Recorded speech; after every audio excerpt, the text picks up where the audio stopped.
Sin embargo, como muchos sabrán, si justamente trabajamos en la gestión pública, ya en la coyuntura que tenemos, cuando dicen han iniciado proceso disciplinario, nos olvidamos del principio de inocencia y más bien estamos ante un momento complejo donde sentimos algo muy inminente de que va a llegar una sanción. Entonces, no sentimos los servidores que realmente cuando nos notifican de un proceso administrativo disciplinario, en realidad solo están investigando. En un momento, cuando hemos visto el proceso disciplinario en una de las entidades, decíamos, mira, hay dudas acerca de cómo se hizo un procedimiento determinado. Así que una buena oportunidad para que expongas y quede claro cómo es que se desarrolló es que hagamos un proceso disciplinario y ahí tú vas a tener la oportunidad de exponer tus argumentos. En ese momento el servidor dijo, oye, no me des ese tipo de oportunidades, ¿no? En tal caso te mando un informe y te detallo, no me lleves a un proceso disciplinario porque, repito, se entiende que el proceso disciplinario al iniciarse ya hay una sanción. Versus, por eso digo la importancia, pero digo la oportunidad también porque versus conocemos y existen faltas inminentes, faltas que son evidentemente conocidas con medios probatorios a veces bastante públicos y en faltas bastante atroces, como por ejemplo los casos de hostigamiento sexual, en donde se necesita más bien, sabemos que se ha cometido y si bien constitucionalmente debemos seguir el debido procedimiento, necesitamos que este procedimiento sea dentro de los plazos que establezca la norma y que sea célere, porque necesitamos que si alguien hizo una infracción, pues esta pueda ser sancionado oportunamente. Hay de las dos situaciones, por eso es que a mí me parece que todos aquellos que estamos en gestión pública, no solamente aquellos que trabajemos en una secretaría técnica de procesos disciplinarios, sino todo, tanto servidores como trabajadores de cualquier área, conozcan acerca de qué significa y cuáles son las etapas y cómo desarrollamos un proceso administrativo disciplinario para que cuando hablemos, está todavía en investigación, sepamos si en dónde está, a cargo de quién, responsabilidad de quién. Viceversa, cuando hablamos de que ya está una sanción, saber si esta es una sanción firme o no firme. Así que de eso trata el día de hoy, de lo que vamos a conversar. Y para ello quiero empezar justamente con estas preguntas, ¿no? ¿Qué es el poder de castigar? ¿Cuáles son las facultades que tiene el empleador? Y en estas facultades del empleador, ¿existe un solo tipo de responsabilidad? Y empiezo con ellas. Primero, ¿en qué consiste este poder de castigar? Y me gusta mucho esta cita, que es una sentencia de la Corte Constitucional de Colombia, en la que dicen que el poder de castigar es aquella potestad que tiene el Estado y que se manifiesta en una serie de atribuciones o competencias que se radican en cada una de las ramas del poder y que se materializa en la existencia de distintas funciones, que constituye el instrumento para el cumplimiento de los cometidos estatales. Es decir, como Estado, en el ejercicio del poder que tiene el Estado, yo doy normas, doy disposiciones. El incumplimiento a estas disposiciones genera ese momento o esa activa esta competencia que tengo para castigar por haber incumplido las disposiciones que legítimamente en el ejercicio de mis facultades he realizado. Entonces, este poder de castigar es un poder más que tiene el Estado y que se activa cuando existe o se materializa algún tipo de incumplimiento. ¿Cómo se manifiesta este poder de castigar? A través de dos etapas. La que conocen el derecho penal, que se ve en la vía judicial, y el derecho administrativo sancionador. ¿Por qué se habla de un derecho administrativo sancionador? Porque el derecho administrativo sancionador va a ser el macro, ya que si un ciudadano, un administrado, comete un incumplimiento, tendrá un procedimiento sancionador. Si es que es un servidor, será un procedimiento administrativo disciplinario, ¿no? Entonces, pero todo está dentro de esta facultad, digamos, que tiene el Estado y que a nivel administrativo, si es para un ciudadano, para un administrado, se hace a través de la 2744 y si es un servidor, se hará a través de la ley 3057. Vamos a entrar de manera específica para el día de hoy a conversar acerca de el derecho administrativo sancionador, que siempre va a ser nuestras reglas generales y luego de manera específica el proceso administrativo disciplinario. Y para ello, el texto único ordenado de la Ley de Procedimiento Administrativo General establece en su artículo 264 la autonomía de responsabilidades y dice: las consecuencias civiles, administrativas o penales de la responsabilidad de las autoridades son independientes y se exigen de acuerdo a lo previsto en su respectiva legislación. Los procedimientos para la exigencia de la responsabilidad penal o civil no afecta la potestad de las entidades para instruir y decidir sobre las responsabilidades administrativas, salvo disposición judicial expresa en contrario. Es decir, vamos a encontrar consecuencias o diferentes tipos de responsabilidades y cada una se activa de manera independiente. Las responsabilidades civiles a nivel judicial, las responsabilidades penales también a nivel judicial, pero en otro tipo de juzgados, y las responsabilidades administrativas. Estas responsabilidades administrativas son independientes y la administrativa la ejerce directamente la entidad pública. ¿Puede un procedimiento administrativo ser detenido porque se inicia un proceso judicial? No, salvo dentro de este proceso judicial se haya obtenido un mandato expreso que haya establecido que el procedimiento que está interno, el procedimiento administrativo dentro de la entidad, tenga que ser suspendido. Entonces, esto es lo que digamos, nuestro marco general, que son independientes. Mi proceso administrativo no se detiene porque se haya iniciado alguna acción judicial, salvo esa acción judicial de manera expresa ordene un detenimiento o paralización de las acciones dentro de la entidad. Entonces, de manera explícita, cuando tratamos de sancionar a un servidor, se va a desarrollar a través de lo que se conoce como procedimiento administrativo disciplinario. Para ello, el Ministerio de Justicia y Derechos Humanos, en su guía sobre proceso administrativo disciplinario, señala que este ha sido regulado con la finalidad de afrontar el desorden generado en la aplicación de las responsabilidades administrativas disciplinarias para los diversos regímenes laborales existentes en la administración pública. ¿Y por qué? Si recuerdan, hasta antes del 2014, cada régimen laboral de trabajador que existía dentro del Estado tenía su norma de creación y dentro de su norma de creación del régimen laboral establecía también el procedimiento disciplinario que se le tenía que seguir. Entonces, cuando se trataba de un trabajador, el implicado en un trabajador que pertenecía al régimen 276, íbamos a través de las comisiones y su procedimiento. Si trataba de un trabajador del régimen CAS, íbamos a través del procedimiento del Código de Ética. Si trataba de un trabajador de la 728, tenía también su propio procedimiento de imputación o Código de Ética. Entonces, había bastante desorden en cuanto a las normas y al procedimiento que se debía seguir.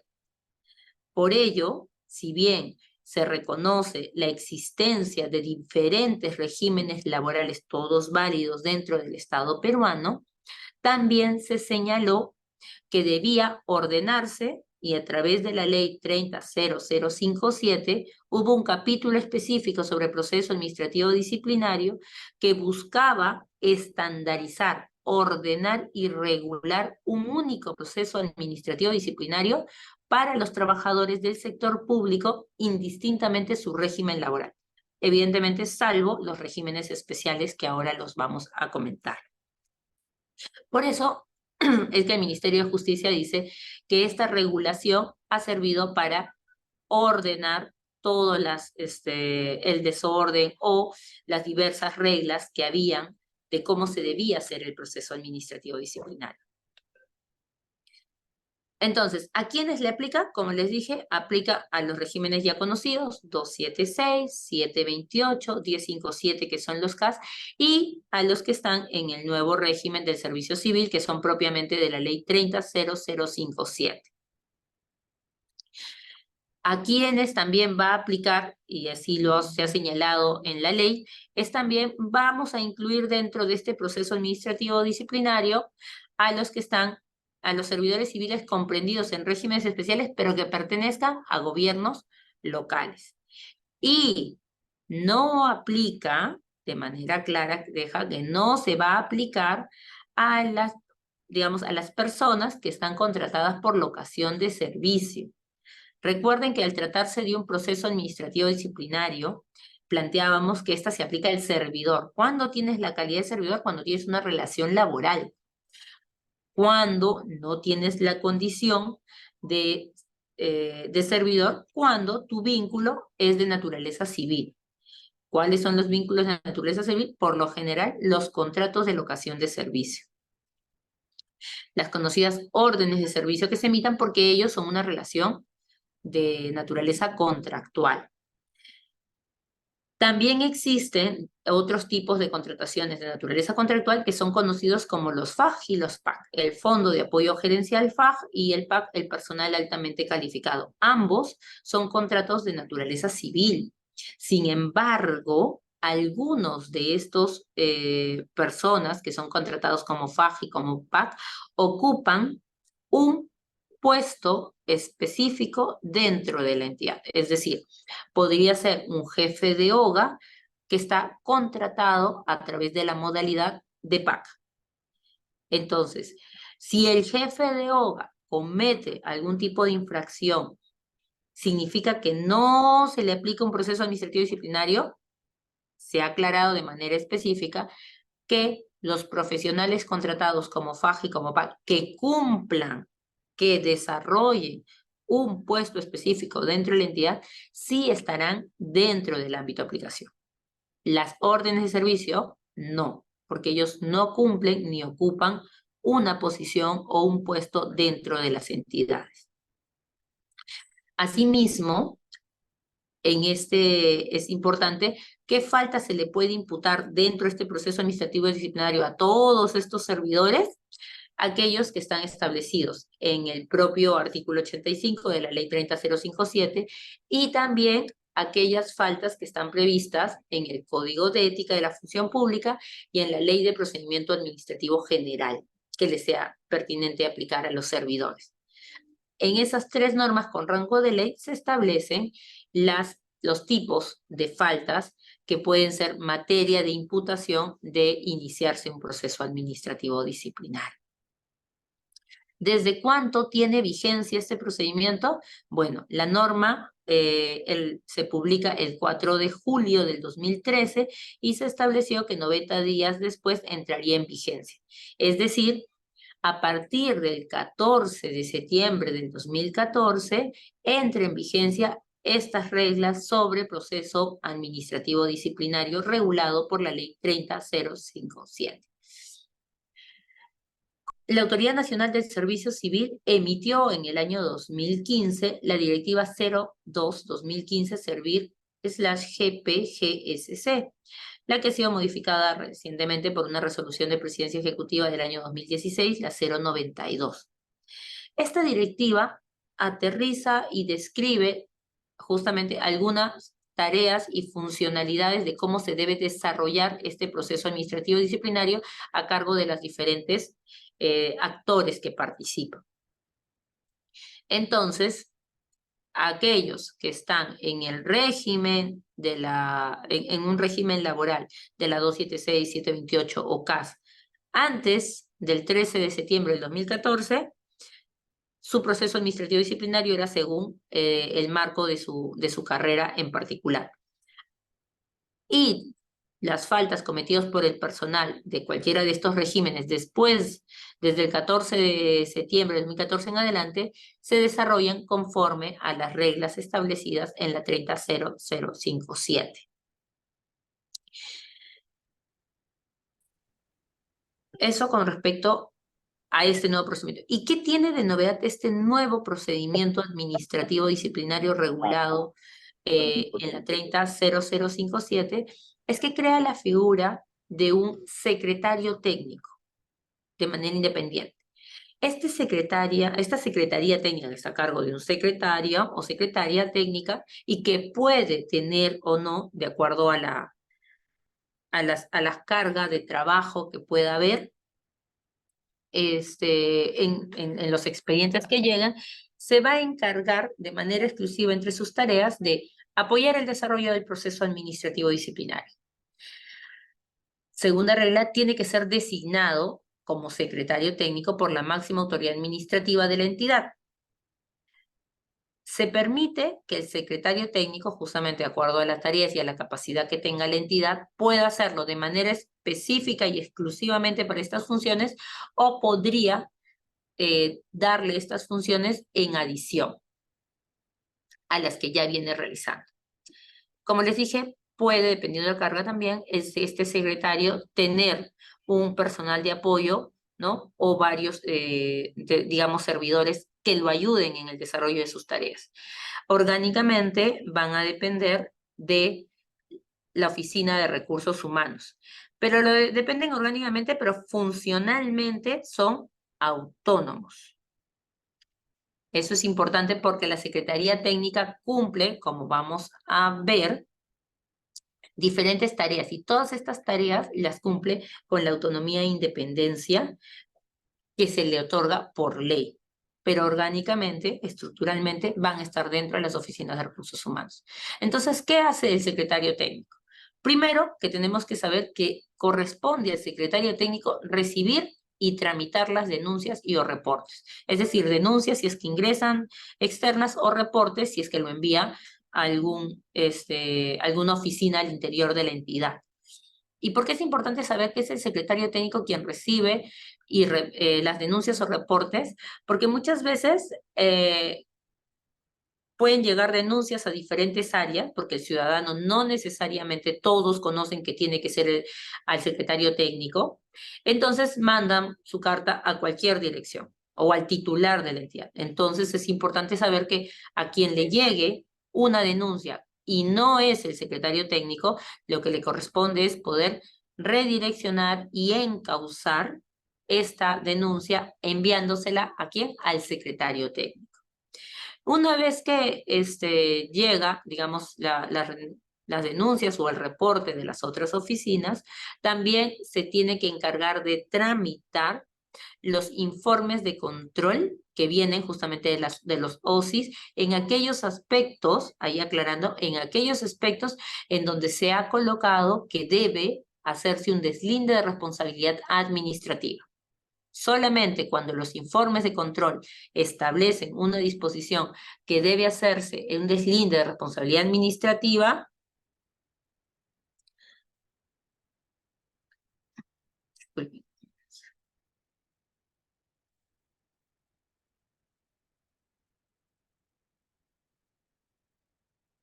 ya, solamente cuando el informe del OSI establece un deslinde de responsabilidades a nivel administrativo, es que quien se va a encargar de tramitar el cumplimiento de esa recomendación del OSI es el secretario técnico.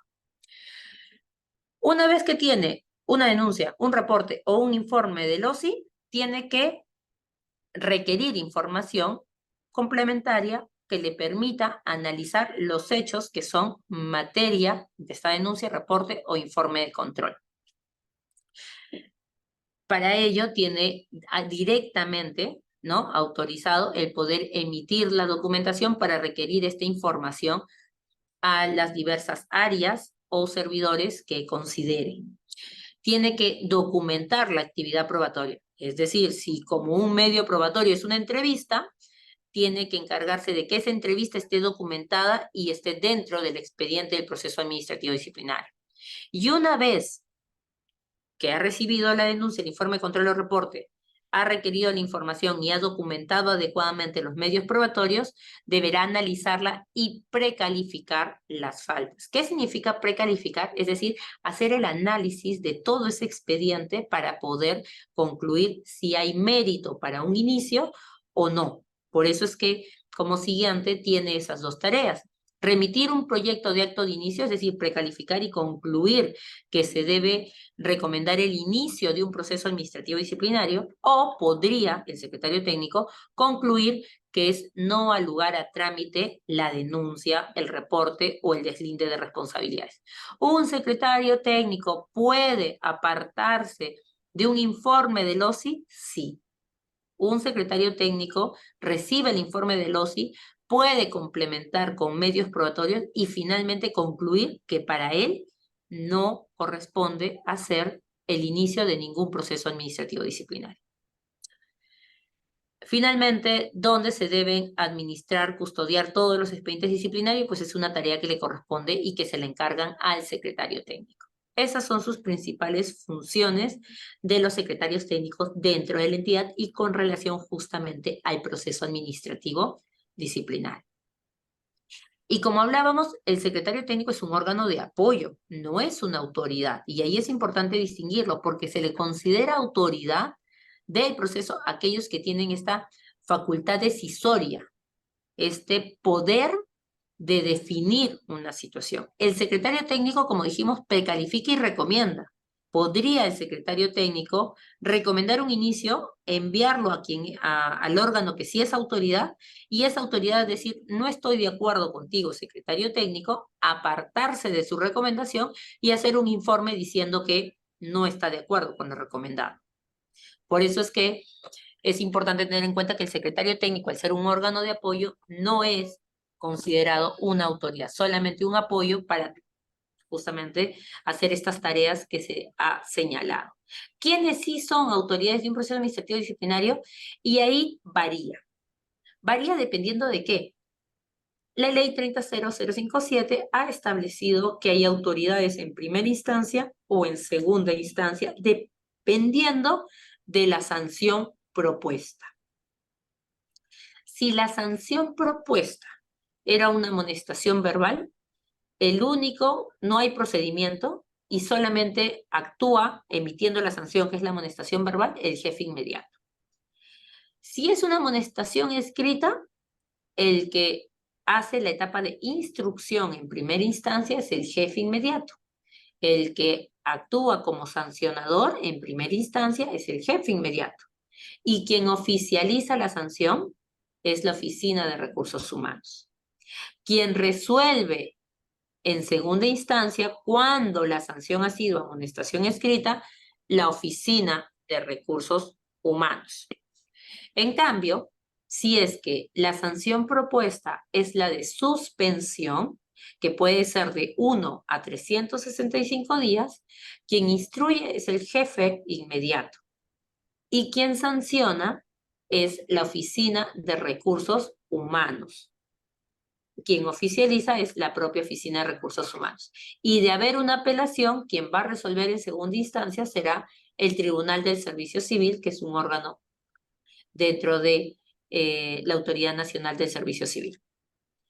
Si la recomendación es destitución, que como saben, si yo recomiendo una sanción de destitución, tiene como una sanción accesoria la inhabilitación por 5 años. En ese caso, como es la sanción más grave, la autoridad de primera instancia que instruye es la Oficina de Recursos Humanos. Y quien sanciona es el titular de la entidad, igual que quien lo oficializa. De haber una apelación, quien va a resolver en segunda instancia va a ser el Tribunal del Servicio Civil.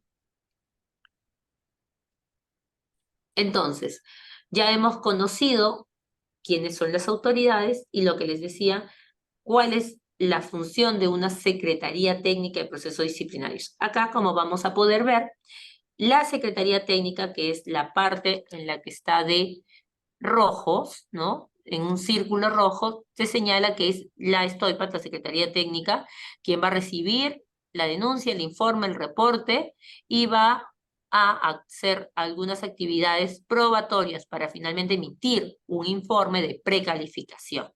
Esto va hacia la autoridad instructiva, quien, de considerarlo, seguir la recomendación y dar inicio para que emite un acto que da inicio, se le notifica al al servidor y se le da un espacio para que ellos presenten sus descargos. Recibidos los descargos, esta primera fase instructiva, esta primera autoridad, emite un informe de instructor y da una recomendación, nuevamente considerando los descargos, si sanciona o archiva, o recomienda un archivo.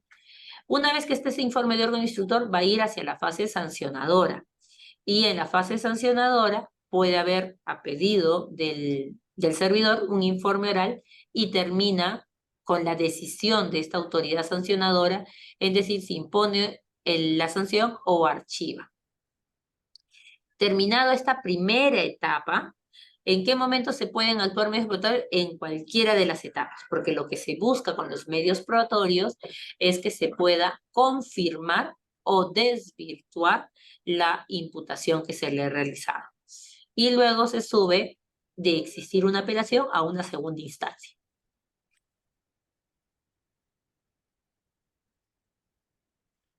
Es importante que tengamos en cuenta que por procedimientos, si bien puedo colocar medios probatorios durante todo el proceso administrativo disciplinario, es muy importante porque por mandato legal se establece que la investigación y la actuación de los medios de prueba se hacen en la etapa, digamos, en la etapa instructiva, ¿no?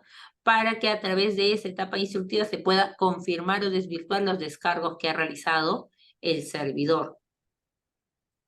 Y después de ello analizará si recomienda o no una sanción o un archivo. ¿Cuándo se da inicio a esta fase instructiva? Con la notificación del acto de inicio. ¿Y cuándo termina? Con el informe de órgano instructor. ¿Qué medios probatorios puede actuar?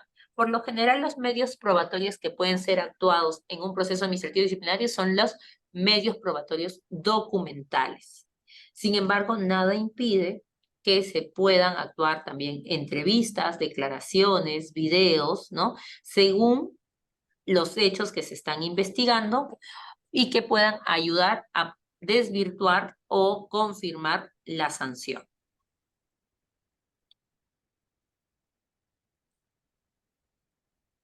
Dentro de esos medios probatorios, antes de ir a los plazos, es importante que como se puede, que tengamos en cuenta que esta etapa, cuando se pone que en la fase instructiva la autoridad instructiva va a poder actuar todos los medios probatorios que le permitan generar esa convicción, y al incluirse también entrevistas, podría hacerse también una entrevista al propio servidor imputado. ¿Y por qué hago la aclaración? Ya que en una etapa sancionadora, en la siguiente etapa que vimos, ahí existe una etapa o una partecita en la cual se dice que el servidor puede solicitar un informe oral. Y por tanto se entendía, o algunas autoridades instructivas entendían que como el informe oral del servidor es en la etapa sancionadora, en etapa instructiva no se podía realizar. Y sin embargo, de acuerdo a los medios probatorios que están en la 27444, se dice que en esta etapa instructiva se pueden actuar todos los medios probatorios. Y un medio probatorio en la 27444 es la entrevista, la declaración.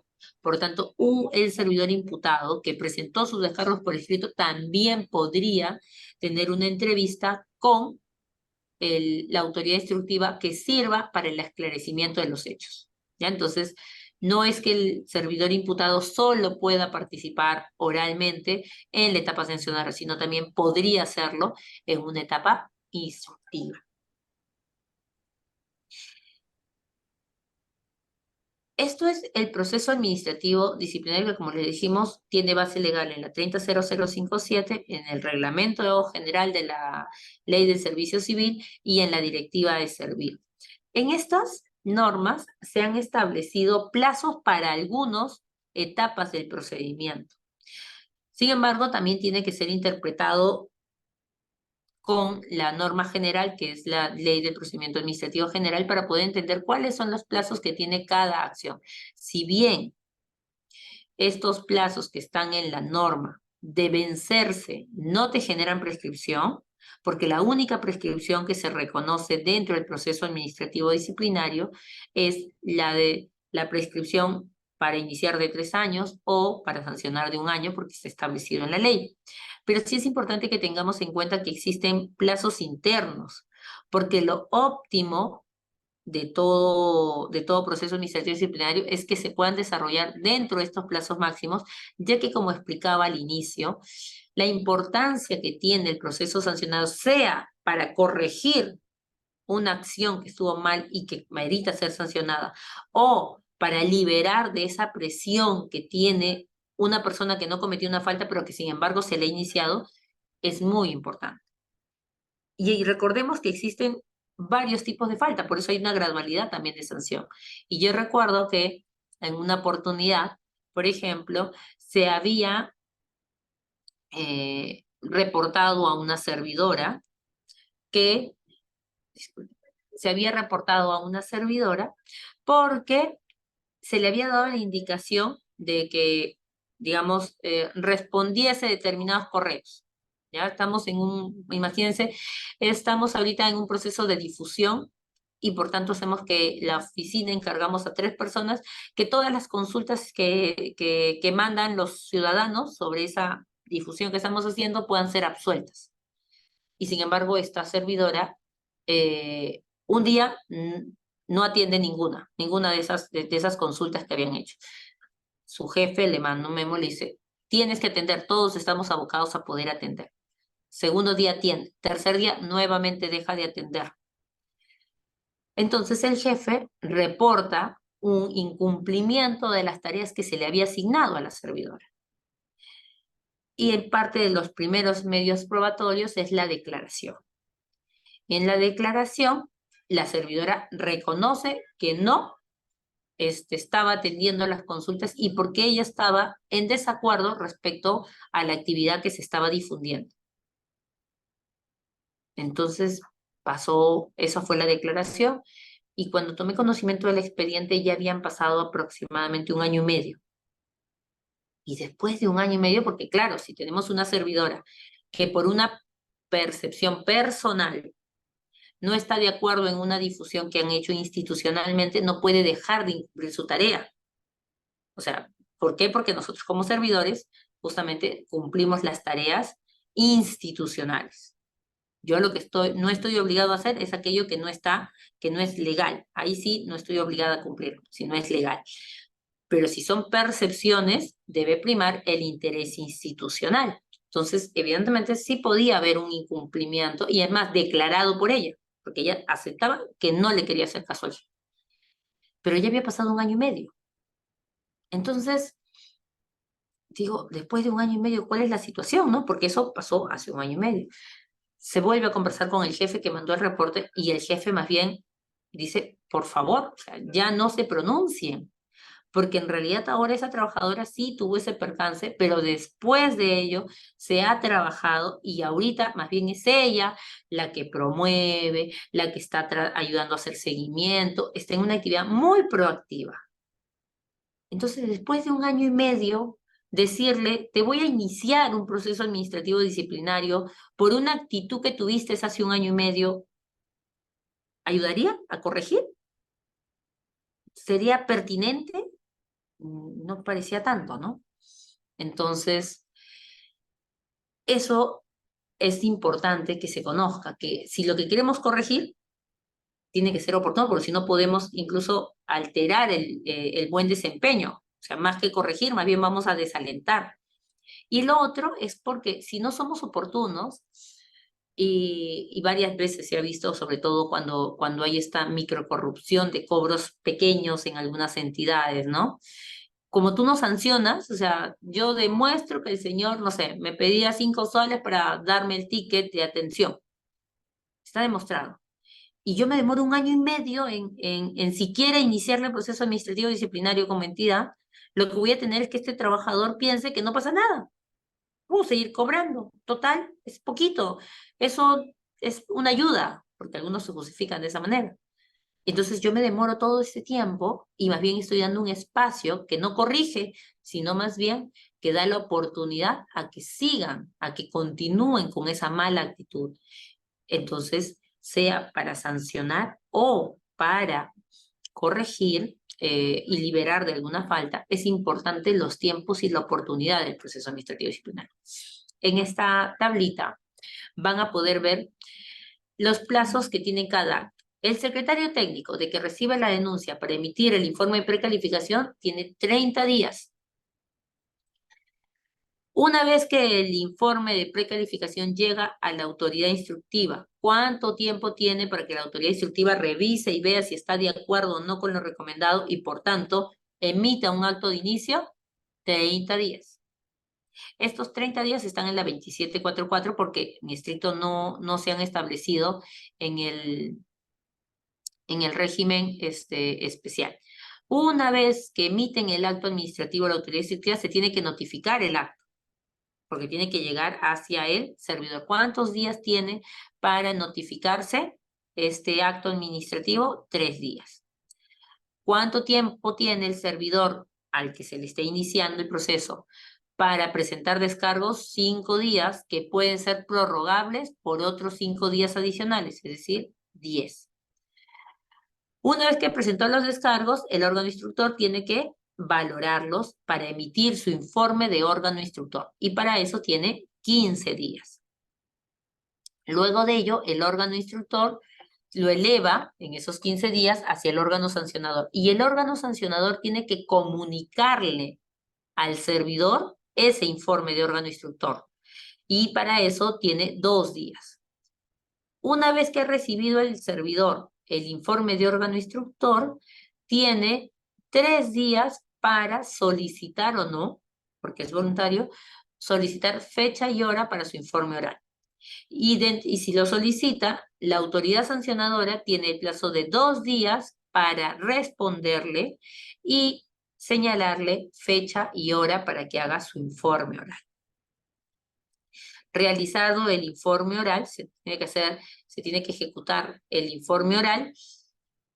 ¿Cuándo lo programo? O sea, desde que lo notifiqué, dentro de los 4 días siguientes. Y terminado el informe oral, el órgano sancionador tiene que emitir su informe de órgano sancionador, el definitivo, en donde se establece si sanciona o no sanciona. Para ello, el órgano sancionador tiene 20 días. Y esa emisión del acto de sanción o de archivo tiene que ser notificada al servidor, para lo cual hay un plazo de 5 días. Es decir, siguiendo los plazos establecidos, un proceso administrativo disciplinario no debería durar más de 124 días hábiles. Y resalto este plazo porque muchas veces, cuando hablamos de plazos dentro del proceso administrativo disciplinario, decimos, tenemos todo un año desde que se inició. Ese es el año para prescribir, o sea, para que se agote la acción o la facultad sancionadora del Estado. En realidad, los plazos reales para sancionar o para terminar el proceso administrativo disciplinario es de 124 días hábiles, conforme los hemos detallado ahora. Muchísimas gracias. Estos eran los temas que quería compartir y espero haberles podido transmitir acerca de las etapas de este proceso administrativo disciplinario, quiénes participamos y por qué es importante que cuidemos de la oportunidad en que se desarrollan y el cumplimiento de los plazos de cada una de sus etapas.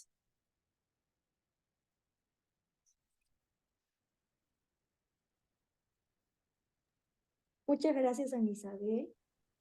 Bueno, ahora pasamos al bloque de preguntas. No sé si alguno de los participantes de este webinar tendrá alguna pregunta, alguna consulta a la ponente. Si es así, por favor pueden escribir al chat o levantar la manito para poder hablar.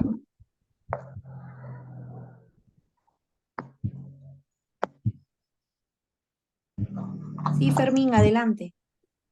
Gracias, buenas noches. Primero felicitar a la doctora por su brillante exposición. Y si bien es cierto que los plazos son prescriptorios, pero en la realidad, por la recarga que hay en las diferentes entidades en esta gran materia, a veces un secretario técnico no se da abasto con la cantidad de expedientes. ¿Qué se podría hacer si los plazos son totalmente perentorios para darle mayor dinamismo y agilidad al tema? Muchísimas gracias. Gracias. En estricto, y ahí para aprovecho la pregunta de Fermín, por eso decía, y en la última parte para aclarar, el plazo de prescripción es 1 año. Estos plazos de 6 meses, la mitad de tiempo, son plazos óptimos en los que se debería desarrollar y que es importante que se desarrolle. Para ello, sí hay carga laboral, en realidad carga de expedientes en todas las tareas que tenemos el Estado, siempre vamos a encontrar, y creo que a partir del uso de la tecnología, hay algunos elementos que pueden ir acelerando el trabajo. Y dentro de ello es, por ejemplo, la sensibilización a todas las otras áreas que son parte de la entidad, porque muchas veces el trabajo que hace tanto la autoridad instructiva como el secretario técnico que investiga, versa en pedir información para que sean sus medios probatorios que le puedan ayudar a concluir que existe una falta o que no hubo una falta. Entonces, aparte del uso de tecnologías, la segunda parte es hacer que todas las entidades, perdón, todos los otros órganos dentro de una entidad se sensibilicen y que cuando soliciten información la puedan entregar céleremente. Lo otro son estrategias de cómo se hace, digamos, el seguimiento y cómo se puede fortalecer también estas secretarías técnicas para que puedan tener personal en cantidad adecuada que permita la atención oportuna de los expedientes.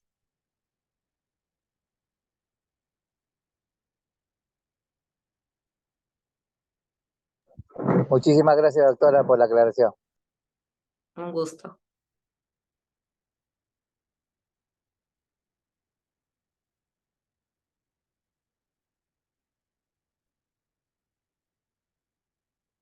Bueno, si ya no hay más preguntas, te agradezco mucho, Ana Isabel, por tu excelente exposición. Muchas gracias por acompañarnos el día de hoy. Le voy a dar el pase a mi compañera Jazmín Espinosa, quien es la asesora educativa de este programa ejecutivo en Sistema Administrativo de Gestión de Recursos Humanos, que les comentará un poco más de lo que se verá en el curso y los descuentos que tenemos para ustedes el día de hoy.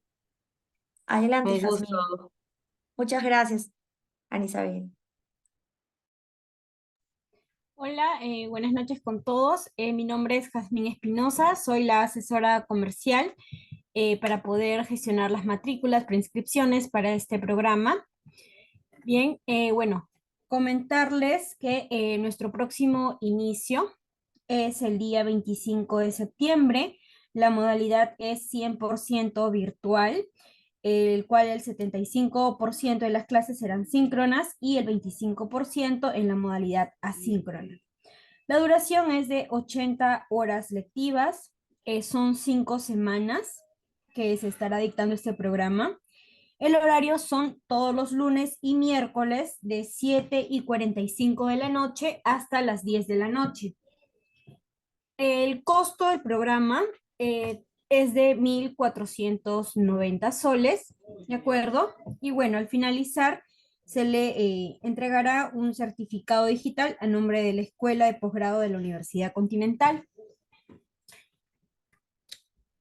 Durante estas 5 semanas tenemos 5 módulos, 5 asignaturas que se estará dictando. El primer módulo, la primera asignatura es estrategias de captación y retención del talento. Aquí se van a desarrollar aspectos principales del proceso de selección, cómo captar mejores talentos, el proceso de vinculación, cómo mantener a los talentos en las instituciones considerando beneficios monetarios y no monetarios, el proceso de inducción, cómo buscar el compromiso del talento. Asimismo, la segunda asignatura es cierre de brechas y evaluación de desempeño. Aquí se desarrollarán los aspectos claves de introducción al subsistema de gestión de la capacitación, etapas y fases del proceso de capacitación, introducción al subsistema de gestión del rendimiento y etapas de gestión del rendimiento. Nuestra tercera asignatura es la gestión de relaciones laborales individuales y colectivas. Aquí vamos a ver temas sobre relaciones sindicales y conflictos de trabajo, libertad sindical, negociación colectiva y arbitraje, convenios colectivos de trabajo, contenidos y vicisitudes. Nuestro cuarto módulo es gestión de bienestar. Aquí vamos a desarrollar los aspectos principales de la seguridad y salud en el trabajo, la política nacional de seguridad y salud en el trabajo, el sistema nacional de seguridad y salud en el trabajo, el sistema de gestión de la seguridad y salud en el trabajo y el comité de seguridad y salud en el trabajo.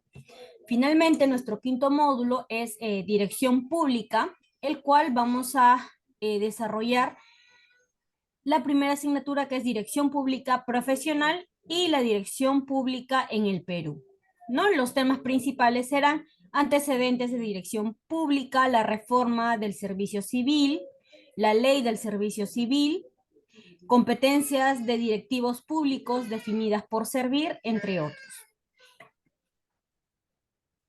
Finalmente, aquí les estoy dejando mi número de contacto, mi correo electrónico, pueden escanear también el código QR, y por el chat les acabo de enviar el primer link, que es un formulario de inscripción. Aquí pueden dejar todos sus datos para iniciar este proceso, y el segundo link es el link directo hacia mi WhatsApp.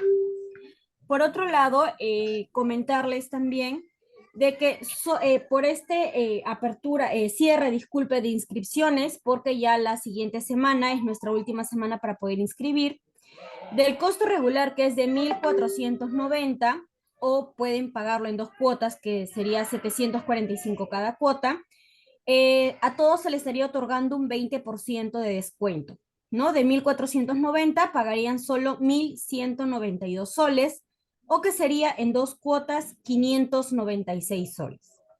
Asimismo, si desean realizar el pago al contado, van a obtener un descuento del 30%, que sería un total de 1.043 soles. ¿Sí? Quedo atenta a cualquier consulta, cualquier duda mediante el WhatsApp. No sé si tal vez tengan algún tipo de consulta para mí.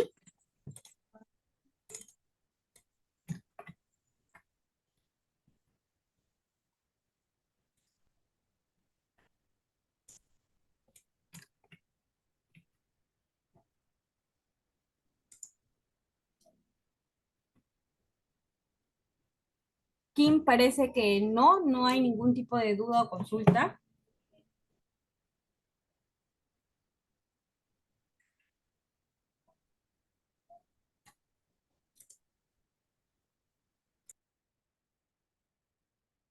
Sí, sí, ya no hay más consultas y dudas. Bueno, muchísimas gracias a todos por conectarse el día de hoy. Esperamos verlos en el programa ejecutivo de esta noche. Muchas gracias por conectarse. Buenas noches.